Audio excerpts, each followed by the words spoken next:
Mama Bear got up and was like trying to scold him. It was like, don't waste food. But she didn't know that Bajorn's hands were rated E for everyone. So he just knocked her out. And Rated E for everyone. how dare you reiterate it, chuckle a little, and then put the crickets.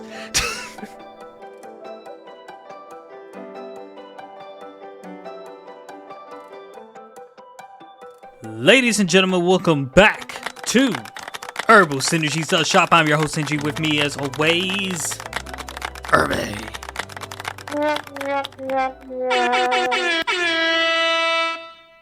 What's up, everybody? Need to fire whoever put the sad horns.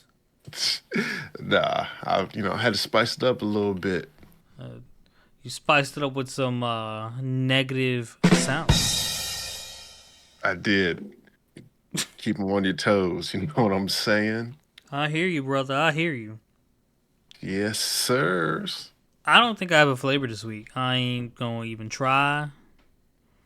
I haven't watched a couple things I wanted to watch, so that's probably where my flavor would have been, but it's not. You don't even know because you haven't watched them. So Exactly. yeah, but yeah, there was a lot of moments I enjoyed this week. I did enjoy like the second half of the legendary Heroes Dead. That one was pretty much a gold. That was a Made good me laugh. episode. Yeah, so I was like, man, yeah, that was good. We'll discuss it more on that one. But yeah, Did no they flavor. did they ah we'll wait till we talk about it. Yeah, we will. It's a perv thing I thought was unnecessary.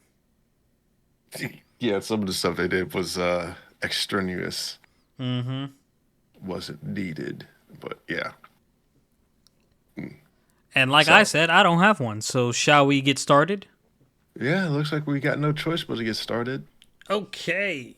Starting off with Liar Liar, episode And 10, some fire. Heroes and Tricks. Um Give us some tricks. it turns out the corrupt manager was behind the third Cyanji. And the third Cyanji, apparently we found out from I guess host girl, is an illegal player. She apparently doesn't exist in any of the academies, and she just snuck in. Um, yeah, she just snuck in. So their the overall plan in the beginning half of this episode was to unite the remainder of the competition to like stop the third Sanji from getting more territory, and they decided for them to be able to do that, Hidito needs to get his hands on the wild card, which he deduced that the little girl was the key to the wild card, and she ends up being the final boss in the like I guess respawn mini quest area. Mm-hmm. So she wasn't a distraction at all. She just wasn't. It wasn't time for her to do anything. Yeah. Um. Now, so they settled that plan and they put it forward. So Hidito is at the area where he has to take on the the boss, which is the little girl. And they're like playing like a Pokemon card game, bro. There's just like it's weird because like I guess in these rules, if you challenge someone that has the same number you as the challenger, you just win. I have no idea. It's weird. The rules to that card game is weird. Like why I don't get how like you win from a tie, but regardless, Hidito did Hidito things and like Big Brain also cheated his way to like powerful cards, and a lot of people were like trying to help him because they didn't want the Cyanji to win. So people gave him nines, and one of the previous guys that was like picking a fight with him made an attempt at the final boss with straight level tens and a like exceed level card, so he ended up attacking with straight 11s. But Homegirl's Cerberus, Cerberus. Cerberus, Yep. dispatched them pretty easily. So they figured, oh, it's got to be stronger than. How's she stronger than like 311s? So Hideo comes up and he deduced it like, oh, you're actually in the negatives, aren't you? She's like, oh my god, how'd you figure that out? I'm actually negative 99. Which I don't get how that makes you stronger. That's a weird game to me.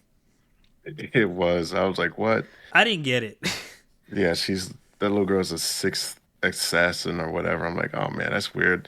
I think it was weird too. Like, you just had to like match the cards, and if you matched, you won. Like, what? Yeah, that's what I'm saying. Like, you just. You I, need I, I don't just get. yeah, something stronger. It's weird. It wasn't thought out well. It was just like, why don't you just have like a set of a tying card? Just like a. Like something that raised your monster's level, or like if you did raise it one above. Like I didn't get it. I didn't get the fact that if you got the numbers to match, you won. Yeah, And then like I also didn't get the fact that like not only we made a game that didn't make sense, we didn't even try to explain how he cheated. Like he didn't even try to cover it up. He just straight up, I'm gonna change the numerical, the number of her monster. I'm not gonna show that I'm using an ability or anything. I'm just gonna change it.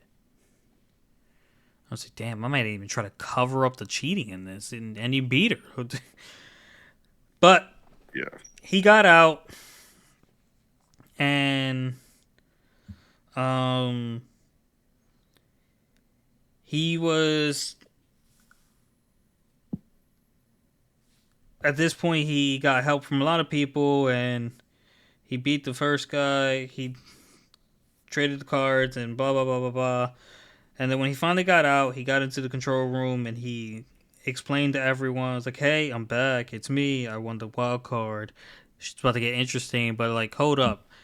Third Faces is like an illegal player that's designed to make us lose. So why would we let an outsider win? Let's all join forces. And very easily got everyone to agree to an alliance with him. yeah. And so, yeah, that's pretty much it. Yeah, there was a lot of. I feel like there was a lot of Truth. plot armor in this episode. Yeah, I felt like I was watching Luffy. Yeah, I feel like he was just skating by. Yeah. But yeah, something else was worth noting to mention was how if 100 Faces wins, they all lose a star. So it's like, huh. Yeah, and how does like she take the star from them? Because like a she's not a student, not a player. It's probably just like some arbitrary thing that they have. That everyone just has to lose a star, and it goes in their system. And laddie daddy daddy, we like to party. Daddy, daddy, daddy, we like the party. Yeah. So yeah, on to The the reign, next, the reign of the seven spell blades. Reverse. really? I thought this was a interesting concept here. Um, yeah, so we'll get into it. So in the beginning, there's the Knights of the Darkness table there, and they're all discussing Darius Garland and how he's not around for months, and like, oh, wonder what happened to him? Where did he go? And like, who took him out? And so this man is hanging from the ceiling. I'm like, wait, is that Shelly's father? Is that him? I was like, he's part of this dastardly group. I was like, no, no, say it ain't so. No. But anyhow, so they get to talking, and I was thinking, like, does he have to kill her father too? Because then I'm like, oh, there's a whole different dynamic there now. Because he's kind of like, Trojan horse, get close to Shelly and then got to kill the father. Like, man. Yeah, So I think what's weird is what I noticed was the his personality didn't seem to match what he was first portrayed as and what he found to now. yeah, because it seemed like he was kind of like You're not aloof, but like someone that's like, oh, power hungry, not power hungry, but like, oh, I was looking out for strong people so I could get strong people in my clan Yeah, it just type kind of deal. seemed like the type that he did what he wanted without like regard for consequences and like didn't really, Yeah, yeah, just like, no ramification. mm-hmm. Yeah, so that's what I was like. He seems like too strong, and like his demeanor too doesn't seem like he'd be in a place where he'd want to like just kill some random old lady for whatever reason, or kill Oliver's mother. So I was like, huh, that's interesting. Well, he wasn't actually a part of the table, so maybe he's not on their list. Or like he's table adjacent. Yeah, so like it could possibly. What might be interesting? What if Oliver kills him and turns out he wasn't even involved? Yeah, now it creates a whole nother vendetta about stuff. So I'm like, huh, hmm, Hmm. we shall see what goes on there. Indeed. But anyhow, so get to the next class. Broomstick riding. Dustin Hedges. He's the riding coach. He takes him to a broom house, and we learn that the brooms are they're fawns, and they're a genus like Brominium, and then subfancy Scopa. I'm like, oh, okay. So the fawn feed off the energy in the atmosphere to make them do what they do and move. And my girl in the now, she picks the most difficult broom to ride. It's like this broom just waiting for her. All the brooms loved her, but she picked the most difficult one to tame it when it didn't want to be tamed, it wanted to run free. And she had to like, nah, we don't do freedom here. Yeah, I was going to say free because this is America, but that's I don't think they're in America. I'm willing to agree with you on that. I mean, I don't know. They do have some American sounding names though. Mm-hmm. Like Like Oliver. yeah, I can see Oliver or Katie Alto or McFarland, Michelle. I've definitely probably got a few of those. Definitely Pete running through here. you know, Bruh, you I ain't gonna lie. The thing that happened to Pete had me questioning the whole time I've been watching him. Like, has he always? yeah, no. No, but yeah. I don't think so. But yeah, we'll talk about that a little later because that's gonna come up. It is. And so then we found out that the broom is actually Oliver's mother, and it's the stage Dusty.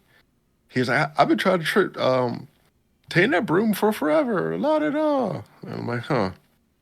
So she's a natural. She's flying through, zooming through out there, looking like Harry Potter. And so then this is where we get to Shelley's father stepping in, and she's um, he's a new alchemy teacher, which I'm starting to think that her father probably didn't have anything to do with the mother being killed, if that makes sense now. Because I was like, huh. Because if he's always traveling, he might have never been there. Mm-hmm. So I don't know. And then we get to the magical engineering class with Enrico Forshiri. And this man's crazy. He's like the Mad Hatter. He he says, "Oh, we're going to learn about stuff by taking stuff apart." And so this is when he does the four bombs, and as a class, they all have to disarm the bombs, but they disarm the three, but Pete's group can't seem to disarm the last one. So they're like, "Oh, well, we'll just let it blow up and we'll flee." And they flee, but Pete stumbles for some reason. He might be a little too top heavy at this point, but so Oliver goes back, saves him. The snakes bites him, and they get rid of snakes. My boy Guy Greenwood, he had like a whole thing he did where he let the snakes get him and then like hardened himself and then knocked him out. And I was like, okay, I see you, buddy. And then so that happened. And I was like, hey, Pete, we need to talk to you privately later. And so they go out and meet. And this is where my boy, he's like, hey, um, I need to ask you something. And he's like, oh, did you change sexes or like what about your dream or whatever? And he's like, oh. And so he shows him his body changes, and then she's like, oh, um, are you did you change everywhere? He was like, yeah. I was like, oh, it's like you're a reverse eye, you can change your sexes. And he's like, yeah, try to do a lightning spell now. And he did one. He's like, oh my gosh, I've never been able to do lightning spells before. And so he tells him essentially how special he is because each attribute is attributed to the Gender. sexes the gender that he got going in there. And so I'm like, oh man, that was cool. And the conversation was overheard by another gentleman. I think it was I forget his name. Was it someone? Joseph? I don't know. Somebody. If you're thinking I'm He, gonna remember a name, you are sorely mistaken. oh yeah, I know. I still call main other genius homegirl Goldilocks. Yeah, it was someone. I can't. Well, anyway, that guy was also one of the same wizards that could flip flop as needed. So he invited him to a party, and turns out it's a society of sex based magicians. Which I was like, oh, that's cool. You learn some stuff. Uh, Lightning spells work differently. So I was like, huh, good for my boy Pete. He's special. Yeah, he is. So, yeah, anything you would like to add? No, I think you had us covered. Got you covered like a punt return. Yep, pretty much. Shoot, excellent coverage. Yeah, so Even go blocked it. spark it in. No, I don't think I blocked it. Just excellent coverage. Blocking kicks hurt. I hated having to do that. Jesus Christ. Do they hurt really bad? Yeah, it's like breaking a finger without actually breaking a finger. Well, yeah, that ball's coming at you like with the all the momentum it had after the kick. I guess. I would rather it just hit off my face mask because that doesn't hurt. But damn, yeah, all right, no, Just got, enough reliving those days. Going to that villain. bro. Talking about like getting hit in the face. Did I tell you that that passing machine that like we use in 2K hit me in the Yeah, face? I can see it, but it does that. You'll throw a ball in someone's face in 2K. I feel like if you're gonna make an animation where you can throw the ball in someone's face or whatever, then you should be able to make them like react like how they got hit in the face. No, no, no, no, Cause no. Irby. what? I mean, the physical machine in real life hit me in the face. Oh, that sucks for you, my guy. Knocked off my glasses, knocked off my hat, and knocked around my brain. How high did you have the pass coming at you? Oh, it was going to Sheldon, but he missed the ball. And like me thinking, oh, get the ball real quick. My dumb ass passed around in front of it. And then as soon as I passed, it let go at like level 4. Damn. Mm, mm. That's terrible. Yeah, it wasn't pretty. Might have been pretty funny, I can only imagine. but not pretty. But anywho, shall we get Scooby-Doo. into some Vinland Saga? Go ahead, hit that saga, Rosemary Yaga. Episode 14. The light of the light of dawn. I have terrible penmanship. You do. You The haven't seen my absolute. handwriting. I've seen enough to know. You haven't seen my handwriting. I have. You've seen my I've terrible seen writing it in all. general, Yeah, I've but seen not it my all. handwriting. Yeah, no, I know what it is. Whatever. So, Let me see, because I might be able to speed through this if It's I recall everything correctly. Where do we end on? Okay, so actually, not much here. I'm not even gonna rely on the notes because we see some girl flaunting around this snow, and she has a ring on her finger, and she's like admiring the ring and dancing and blah blah blah. And a woman that appears to be her mom calls her over, and like she goes inside, but like she does something with the tree, and it looks like the ring's gone. So for whatever reason, she's hiding the ring. Boom. Back to our crew. You know, they're talking to the priest. The two guys are talking to the priest about trying to figure out what love is, and he's like, "No, I don't think it's that." Boom, I don't think it's that. And then like somehow, some reason, Thor's came up. The guys brought up the fight with Thor's and how he beat the crap out of them and didn't even use a sword, and said that a true warrior doesn't need a sword. For some reason, then I don't know why, that resonated with the priest. Like the priest had like some eye-opening epiphany, as if Thor saying that actually related to love somehow. That part was a little confusing to me. And yeah, quite honestly, I don't know if an alcoholic priest is gonna know the definition of love or love anything other than that alcohol. But at least he knows he doesn't love the alcohol, I guess. yeah.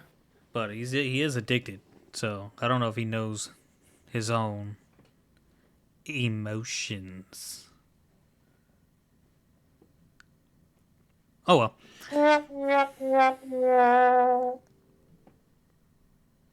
Okay.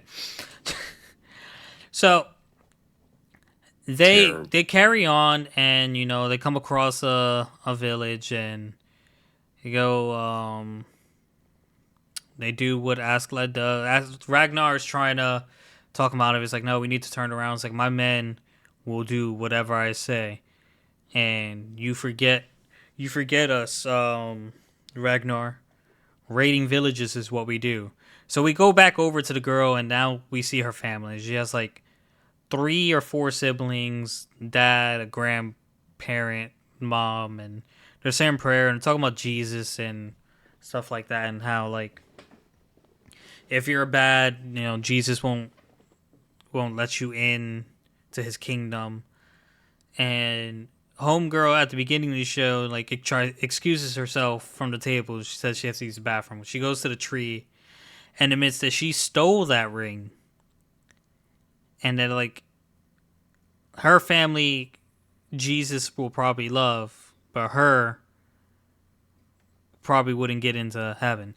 So she's guilt tripping herself while still being infatuated with the ring. She tried to throw it and she didn't. She just put it right back on her hand and became more infatuated with it. So after that, Askeladd's crew, Bjorn and a couple people went into their house, specifically their house, and my, my man, my man tasted the porridge or whatever it was and said it was crap. Dumped it on the floor, and at this point, Mama Bear got up. It was like trying to scold him. It was like, "Don't waste food," but she didn't know that Bjorn's hands were rated E for everyone, so he just knocked her out. And Rated E for everyone. how dare you reiterate it, chuckle a little, and then put the crickets? No. Yeah, rated E for everyone. Yeah, rated E for everyone, bro. He pieced her up.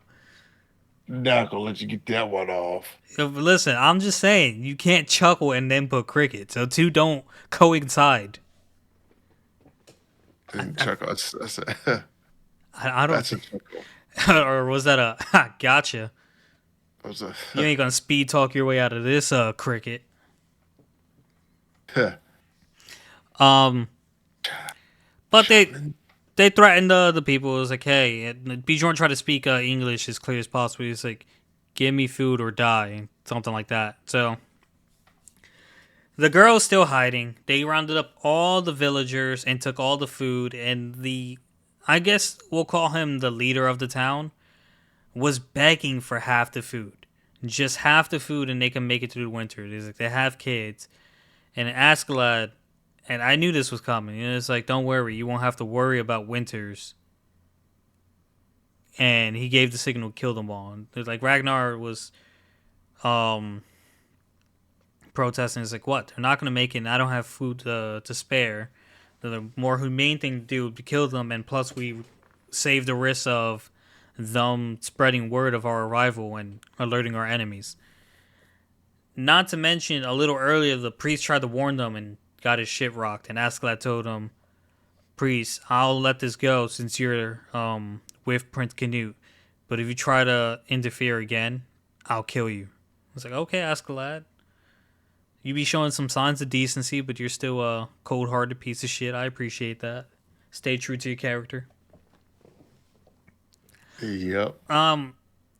Confirm or deny this for me. Did Askeladd not once but twice see that girl hiding? Um, I, I don't know. I could have sworn every time I saw his eye look somewhere specific, they like just went straight to her with the scene. It was just like, does he know she's there? But maybe he could tell by the way she was reacting, because like later on it comes up that like she wouldn't be something to worry about, because like after they kill everyone and bury them, the snow is coming down heavy, so I don't think anyone's gonna find them for a while. The village might actually get buried in snow. Yep. She goes walking off, blue lips, and like she's talking about like how she's so glad that there's people like Askeladd who does crew who would do something like that. Cause like she felt elated when she stole the ring, when she knew it was bad, but she felt elated, and maybe it was like something like the devil tempting her. But she finds herself in a situation when they were doing that. She found herself elated once again, and then she fell into the snow. And I thought she died, but then she got up and she kept walking, and it was like, oh, homegirl's alive. She doesn't really seem like she feels too bad about her family and whole village dying. She might just go steal some more things. I don't know. She doesn't seem like She doesn't seem like all her screws are tightly on. Yeah. Who knows? Who knows where the wind will blow? Cold wind blows. Yeah. So on to the legendary hero is dead. Season 1, episode 5. The legendary hero is revived. So what happens here, this episode, is about we left off where she's about to pee on my old skeleton guy. Bruh. Did they have to give her a camel toe? I mean, if that's what it looked like, it's what it looked like. So I was just like, did I just see a camel toe? Was that necessary? I mean, if it's what it looks like, it's what it looks like, my guy. I guess. I'm surprised you're saying that. Accurate representation. Just gotta make it go. But anyhow, yeah, I told her to hold on. And he's like, wait, there's a whole plan to do this. And he's like, there's no need to get peed on. And I was like, oh, okay. Some growth there because some old other uh, pervy folks would be like, go ahead and do it. But no. So he essentially, I would have said spit on me or something. yeah, maybe. I Anything but the mean, pee. I don't know. Some people are into that stuff. But True. yeah, not me though. But yeah, so he describes his whole plan. He's like after the ruse, he's like he's going to send out all sorts of people to find them, and we already set traps for the folks to get caught in, so that they would be like his like the way the shared necromancy works is like he gets to see like what they see. So So that happens. Do They you get caught see what I see?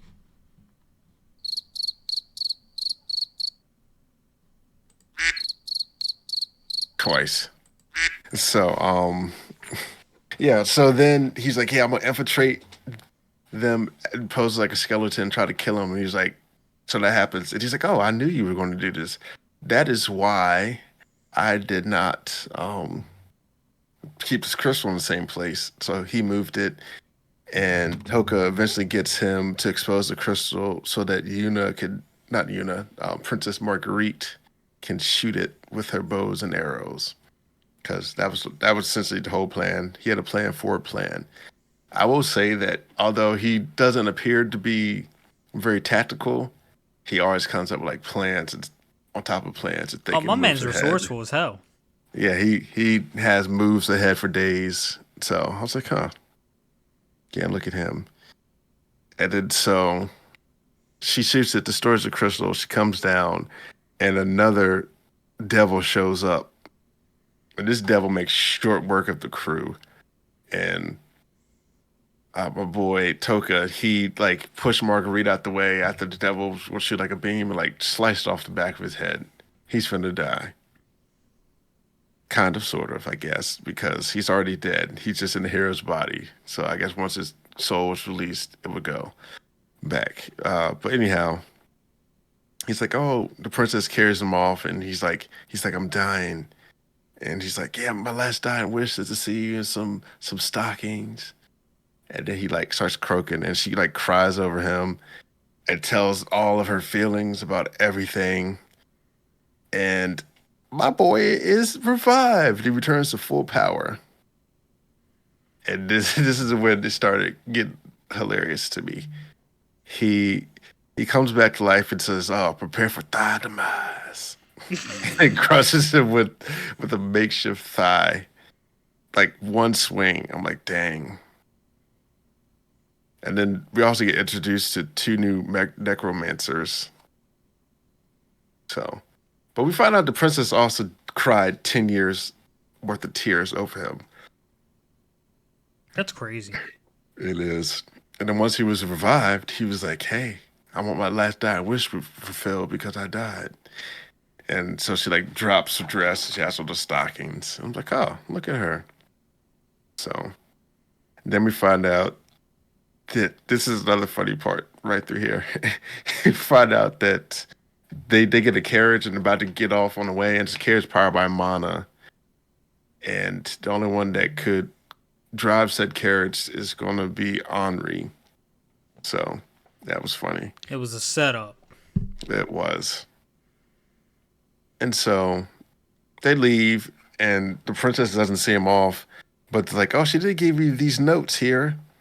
And so they get on the road and they start reading notes. And she's like, yeah, I couldn't see you off, and I'll be at the Capitol working hard for this, that, and the other. And she's like, but I left you something special in the box. And it's like, she'd open it. And then they're like, oh, you think the princess is really in there? And Toka's like, no, she's too trustworthy and honorable and this and the other. Like, she couldn't do any falsities as she wanted to. Meanwhile, she's in the box thinking like, oh, no one's going to get me.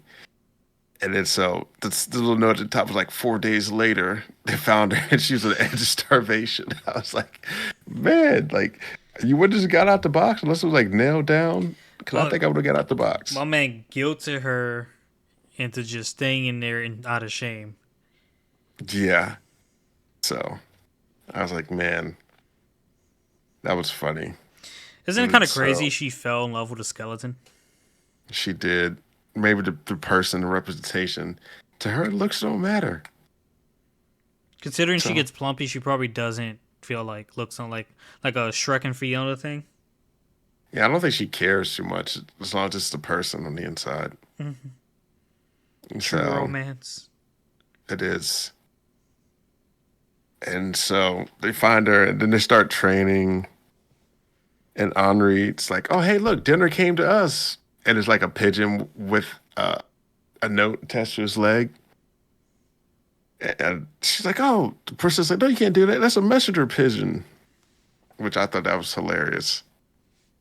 And so they find out that there's a fleeing necromancer in their general area, and they're being tasked to investigate with him, find whatever it was. But Toka's like, "Oh, dear, to whom may concern, we're not going to do this. Bye," because he didn't want to see him because they're scary. Handle it yourself. Yeah. So then they're at a banquet where their food and like Henri and Marguerite fight over Toka's love and affection for when this is all over.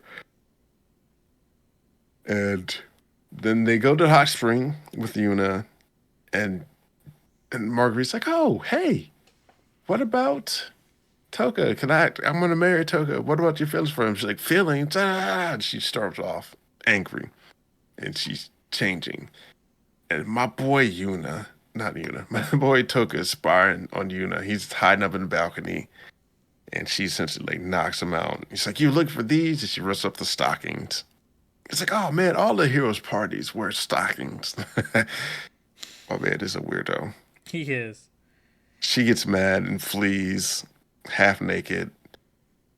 And she's like, "Oh man, all you perfect men are following me." It's like, "I know I'm half naked, but this, that, and the other." But like, you couldn't tell by the way they're walking and going, that something was wrong. I guess Like not, man. they wasn't that infatuated with you. Like, really, really girly? I don't know. But they're zombies. She doesn't know. And one of them bites her. I'm like, "Oh, she's a zombie." And so Toka chases after her. She goes to this little alleyway. And this part was funny too. Toka showed up. It's like, "Girl, what you do out here with all that booty?" That made it crack me up. And then she passes out or something. It's like, "Oh, she told me this dark alleyway. She's trying to. I mean, she's finally going to get with me." And he's like, "But it's not with me. It's a legendary hero." And then he was like, "Even in death, he's blocking my blade." And all these anecdotes are just funny. So the zombies come. He puts up a barrier. She's like, "Hey, drop the barrier. I need to check them out." And she like proceeds to chuck him away from her. It's like, "Yeah, I'm turning into a zombie." It's like, "Get out of here while you can." He's like, "I'll never leave you." And this, that, the other. You're my oldest best friend. And she's like, "Oh, she didn't leave me," because all her fears and anxiety came from him stemming to leave him. So I'm like, "Oh man, classic trope here." So, and then my boy Belarco shows up to help, but he proceeds to strain something. So it's like, "Oh man, that was a good episode." Came with the funny bunnies. It was indeed a good episode. It was very good indeed.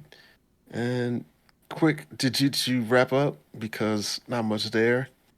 Episode 238, Foolish Survivors. They fled they flash back to the, where the armies invaded, and Geto was chasing some poor woman. She ended up dying because she was fleeing. And they talk about the history of the Culling game, how they made it less bloodthirsty with the new rules, and how awakened people didn't want to like kill people, and this and the other. And then so one gentleman's starting to fight Ghetto when people come up, and the comedian man, I forget his curse power, but he shows up to fight Ghetto, and Ghetto was like, "I swear I hit him with full on with the attack, but it somehow got deflected or it didn't had no effect." I was like, "Huh, that's interesting." So we'll see how that fight goes. He might be the only one that could defeat him, because Gojo certainly couldn't. He might be, but like, come on. How are you gonna get me hype over freaking Sukuna versus Yuji? And then just put me together? I don't give a shit about Ghetto. Well, it's called world building. Dang, is that a One Piece joke? Maybe. How dare you? I mean, One Piece is notorious for that. They start a fight here and they go to three other fights that fight to conclusion pretty much, and then I they hate it just there extend. too.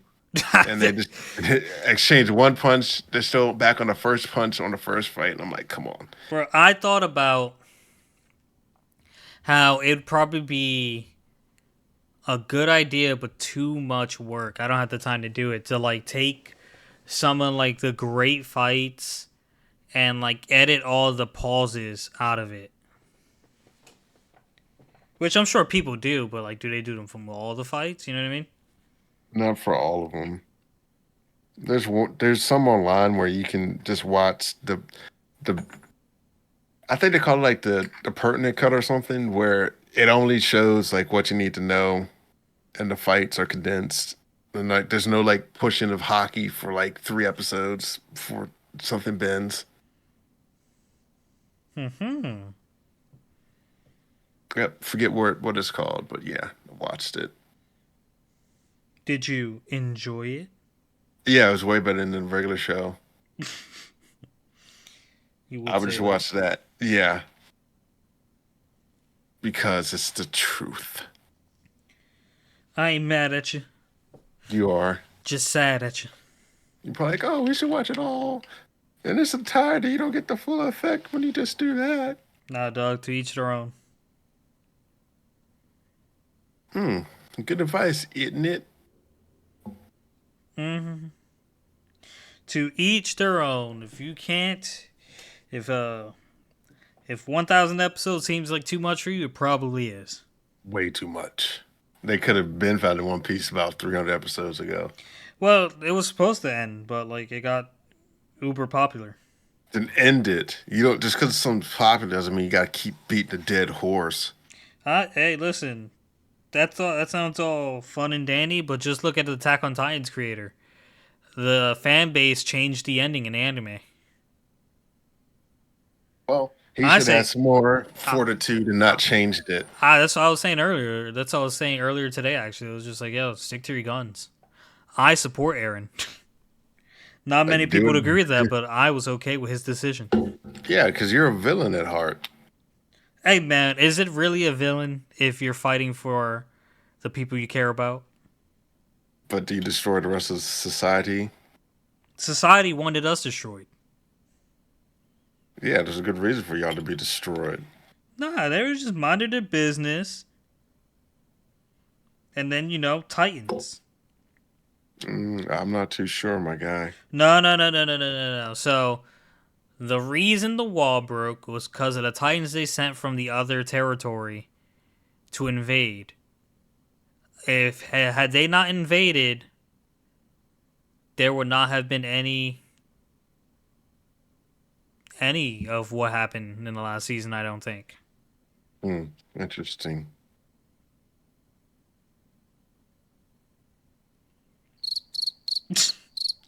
You got anything else you want to talk about, Mr. Cricket Man? No, I don't. That was it. I did all I needed to. Well, guys, that's going to do it for this episode. Thank you so much for listening. If you enjoyed, like, comment, subscribe, and we'll catch you next time. Peace! Peace.